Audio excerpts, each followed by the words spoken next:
धर्मेंद्र इंसार आप ground media देख रहे हैं। जिस प्रकार हम कमेंटमेंट करके चलते हैं कि किसी खास प्रोग्राम में खास शख्स से आपकी मुलाकात करवाएंगे। आज हमारे साथ राष्ट्रीय वीर गुर्जर सेना के राष्ट्रीय अध्यक्ष सोनू गुर्जर जी मेरठपुर गांव से हैं और आज इनसे चर्चा करेंगे इस विषय में कि जो इन्होंने आंदोलन चला रखे हैं वो कहाँ तक कारगर साबित होंगे। सबसे पहले स्वागत है सर आपका ग्राउंड मीडिया में। सर आप एक आंदोलन चला रहे हैं राष्ट्रीय वीर गुर्जर बैनर के तले गुर्जर रेजिमेंट को लेकर के, इस विषय में क्या कहना चाहेंगे? देखिए, गुर्जर रेजिमेंट हम गुर्जरों का अधिकार है, हमारी मांग है और हमारा अधिकार है, क्योंकि इस देश के लिए हमारे पूर्वजों ने शहीदों ने जान देकर कुर्बानियां देकर इस आज़ादी को पाला है। क्रांति अगर किसी ने शुरू की तो गुर्जरों ने की, चाहे 1822 विजय सिंह कुंजा बहादुरपुर हो, 1857 की क्रांति चाहे मेरठ धन सिंह कोतवाल की हो। इस बहादुर कौम ने आज भी अगर शहीद का और सेना में संख्या बल आप देखोगे और शहीद का दर्जा देखोगे तो शहीद होने वाले गुर्जर हैं। तो इस गुर्जरी के लाल को गुर्जर रेजिमेंट का अधिकार मिलना चाहिए और इसके लिए हम पूर्ण तैयारी कर चुके हैं। हमने 1 मार्च से लेकर 22 मार्च तक हरिद्वार से लेकर दिल्ली तक यात्रा निकाली थी, लेकिन कोरोना की वजह से, क्योंकि हम गुर्जर अपने समाज के प्रति तो जितना प्रेम करते हैं उतना ही इस देश के प्रति भी करते हैं, तो उस देश का सम्मान करते हुए, उस देश की भावनाओं को कदर करते हुए हमने उसे स्थगित कर दिया था। अब दोबारा से हम वही रणनीति बना रहे हैं और ये गुर्जर रेजिमेंट का अधिकार हम हर हाल में लेकर रहे हैं। सर, ये जो वीर गुर्जर सेना जो संगठन आपने बनाया, इसकी नींव आपने कब रखी और कहाँ के जो इसमें पदाधिकारी जुड़े हुए हैं? ये करीबन मैंने आज से 3 वर्ष पहले रखी थी और मेरे अंदर सिर्फ बिरादरी का भाव था। मैं दंगों के दौरान जेल वेल में भी गया, लेकिन मेरे अंदर जब सत्ता में भाजपा आ चुकी थी तो मैंने देखा कि हमारे गुर्जरों की हालत आज भी वही है, हम सत्ता से दूर हैं। सत्ता का जब लालच होता तो लोग हमें नजदीक लगाते हैं और जब सत्ता से निकल जाते तो दूर। तो उन्हीं भावनाओं को कदर करते हुए मैंने ये संगठन बनाया था और आज ये संगठन लगभग जहाँ तक गुर्जर हैं, उत्तराखंड, उत्तर प्रदेश, दिल्ली, हरियाणा, राजस्थान, हिमाचल प्रदेश, पंजाब, मध्य प्रदेश, जहाँ तक गुर्जर पाए जाते हैं सभी प्रदेशों में हमारी कार्यकारिणी है। सर, वीर गुर्जर सेना एक जो संगठन आपने बनाया है, इसका विस्तार आप निरंतर करते जा रहे हैं। आज हरियाणा के अंदर भी 2 पदोन्नति आपने की है। कौन कौन किस पद पर आपने उनको सम्मानित किया है? आज हम हरियाणा में हैं।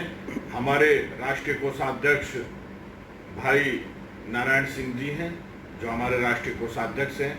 आज इन्हीं के आवाज पर हमने पदोन्नति की है। एक तो हमारे बहुत ही कर्मठ और जुझारू व्यक्तित्व है भाई संजय सिंह गुर्जर छाजपुर से, उन्हें हमने राष्ट्रीय कार्यकारिणी सदस्य बनाया है। और इसके अलावा अनिल छोकर चिलकाना, उन्हें हमने प्रदेश महासचिव बनाया है। और इसी तरह हमारी पहले से भी हरियाणा में अच्छी टीम है, तो उनमें और भी मजबूत साथी हमने लिए हैं। और इसके साथ साथ ही जैसे हमारे राष्ट्रीय कोषाध्यक्ष हैं, इन्हें हमने हिमाचल और पंजाब का प्रभारी बनाया है, वहाँ भी ये टीम बनाएंगे। और इस गुर्जर समाज की लड़ाई को, सम्मान की लड़ाई के लिए हमें ना किसी से बैर है और समाज से हमें किसी से कोई दिक्कत नहीं, ना हमारी लड़ाई है, लेकिन हमें अपने अधिकारों की मांग की जरूरत है, अपने सम्मान की जरूरत है और अपने सम्मान के लिए हम कुछ भी करेंगे। और राष्ट्रीय वीर गुर्जर सेना का और गुर्जर समाज का सिर्फ एक ही लक्ष्य है, एक ही मांग है, Gurjar regiment. Sir, Gurjar regiment बनाना ये क्यों जरूरी है? क्यों जरूरी है गुर्जर रेजिमेंट बनाना? इससे देखिए कि हर एक क्षेत्र में जैसे हर एक कौम, हर एक कास्ट के लोग जाके मिलिट्री में आज भर्ती हैं और वो सेवा दे रहे हैं देश के लिए, अपना जीवन प्राण न्यौछावर कर रहे हैं। रेजिमेंट की जरूरत क्यों पड़ती है? ये रेजिमेंट की जरूरत इसलिए है क्योंकि सेना एक ऐसी चीज है जहाँ जातियां नहीं होनी चाहिए, ये मैं भी मानता हूँ, लेकिन वहाँ मौजूदा जातियां हैं और भी समाज की रेजिमेंट है, चाहे वो जाट्स रेजिमेंट है, राजपूत रेजिमेंट है, गोरखा रेजिमेंट है, बहुत सी रेजिमेंट है। या तो सरकार उन्हें भी खत्म कर दे, सिर्फ भारतीय सेना रखे। और अगर और समाज की रेजिमेंट है तो मेरे समाज ने भी इस देश के लिए कुर्बानियां दी हैं और आगे भी जरूरत पड़ी तो इस देश के लिए हम कुर्बानियां देंगे और देश के लिए, लेकिन अपना सम्मान भी हमें चाहिए और गुर्जर रेजिमेंट हमें हर हाल में चाहिए। सर मीरकपुर गांव से आप आते हैं और काफ़ी नाम सुनने को मिला है, कई वीडियो मैंने देखे हैं मीरकपुर गांव की। काफ़ी ऐसा गांव पहली बार जो है कि मेरे सामने आया कि भाई कोई नशा आपके गांव के अंदर नहीं होता, लहसुन प्याज का आप वहाँ पर जो है कि सेवन नहीं करते, किसी प्रकार का बीड़ी तंबाकू का सेवन वहाँ पर नहीं होता। इस विषय में भी कुछ जानकारी आपको? नहीं, आपने जो कहा निसंदेह सत्य है और इस बात को मैं भी मानता हूँ कि मैंने भारत देश में जन्म लिया, ये मेरा सौभाग्य, मेरा भाग्य है। लेकिन मैंने मीरकपुर की धरा पर जन्म लिया, मीरकपुर गांव में जन्म लिया, ये मेरा सौभाग्य है और इस सौभाग्य पर मैं बड़ा गौरव करता हूँ। और आपकी बात, हमारे गांव में 500 साल से गुर्जर बाहुल्य गांव है, सारा गांव गुर्जरों का है।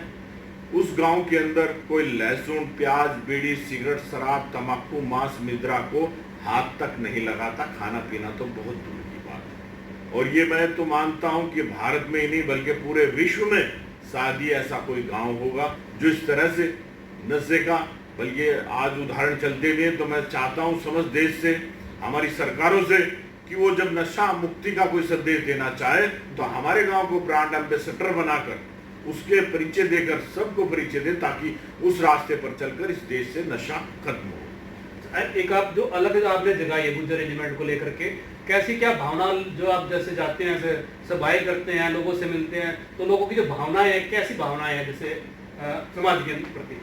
समाज का बच्चा, समाज का युवा, समाज के बुजुर्ग, सबके दिल की चाहत है कि गुर्जर रेजिमेंट होनी चाहिए, क्योंकि ये कहीं ना कहीं हमारे गौरवशाली इतिहास की है। हमारे उन पूर्वजों को श्रद्धांजलि होगी जो इस देश की जंग को लड़ते हुए, देश के दुश्मनों से लड़ते हुए शहीद हुए, उन्हें श्रद्धांजलि होगी। तो ये सोनू गुर्जर मीरकपुर की आवाज नहीं, राष्ट्रीय वीर गुर्जर सेना की आवाज ही नहीं, पूरे गुर्जर समाज की आवाज है कि गुर्जर रेजिमेंट हमें मिलनी चाहिए। महिलाओं को आप कहाँ मानते हैं? महिलाओं का काफी योगदान रहा है इतिहास में भी।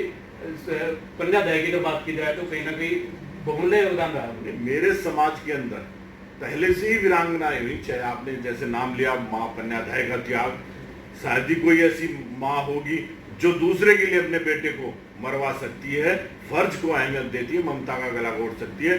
शायद ही धरती पर कोई माँ कन्यादाय हो, ऐसी बहुत सी वीरांगनाएं हैं।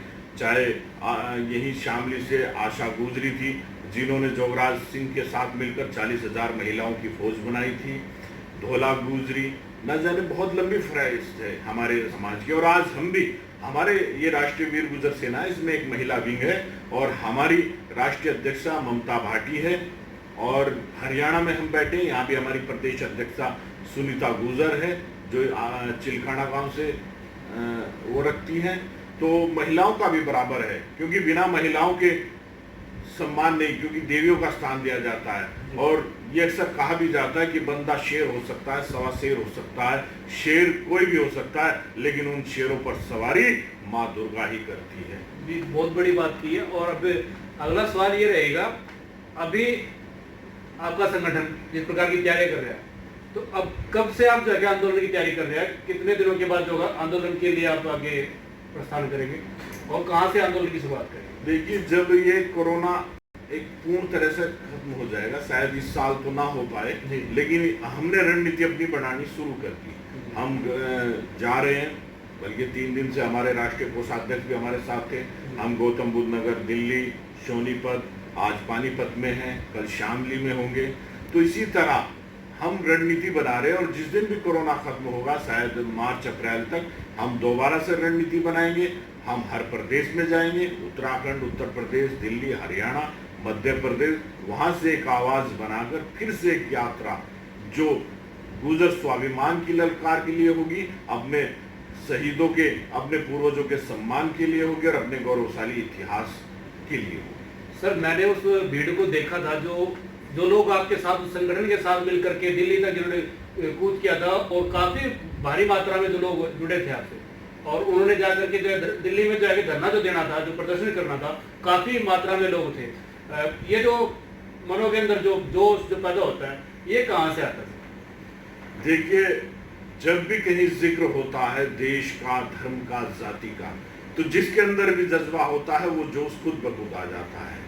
बस एक जगाने वाला चाहिए। हनुमान हर किसी के अंदर है, बस एक जामवंत की जरूरत है। जामवंत जब आएगा, हनुमान जाग जाएगा। उसी तरह हमारा एक गुर्जर समाज, जैसा आपने बताया, हरिद्वार से दिल्ली चलकर हम भी पैदल चलकर आए और हमें ले से भर भी थकान नहीं हुई। बस ये जोश चढ़ता था कि दिल्ली आए, और जिस दिन कोरोना की वजह से हमें अपना ये स्थगित करना पड़ा तो सचमुच मानिए कि जैसे शरीर में प्राण ही न रहे हों, ऐसा निर्णय हमने उस वक्त लिया था। सर, भी कुछ दिन के बाद देश का स्वतंत्रता दिवस 15 अगस्त मनाया जा रहा है, तो इस विषय में आप लोगों से क्या शुभकामनाएं देना चाहेंगे? तो यही कि 15 अगस्त हमारी आज़ादी का वो दिन है जिससे पाने के लिए हमारे सभी भारतवासियों के वीर शहीदों ने अपनी जान देकर ये आज़ादी का दिन हमें दिया था। इसे हम स्वतंत्रता के रूप में मनाते हैं और आगे भी मनाते रहेंगे। और मेरा सभी देशवासियों से कि हमें देश के बारे में पहले सोचना चाहिए। अपनी सभी लड़ाइयाँ तो लड़नी चाहिए, लेकिन देश के लिए भी सोचना चाहिए। और इस स्वतंत्रता को जिसको लेने के लिए हमारे बहुत से लाखों की संख्या में शहीद हुए, उनकी इस देश को, इस आज़ादी को बनाए रखना हम सब की जिम्मेदारी है। बहुत बहुत धन्यवाद ग्राउंड मीडिया से बात करने के लिए। तो ये थे हमारे साथ सोनू गुर्जर जी, मिरकपुर गांव से, और राष्ट्रीय वीर गुर्जर सेना के राष्ट्रीय अध्यक्ष है। इनसे हमने सीधी बात की है और आपसे रूबरू कराया। तो बने रहे मेरे साथ। ग्राउंड मीडिया से मैं धर्मेंद्र। राष्ट्र निर्माण की जानकारी के लिए ग्राउंड मीडिया चैनल को सब्सक्राइब करें और शेयर करें।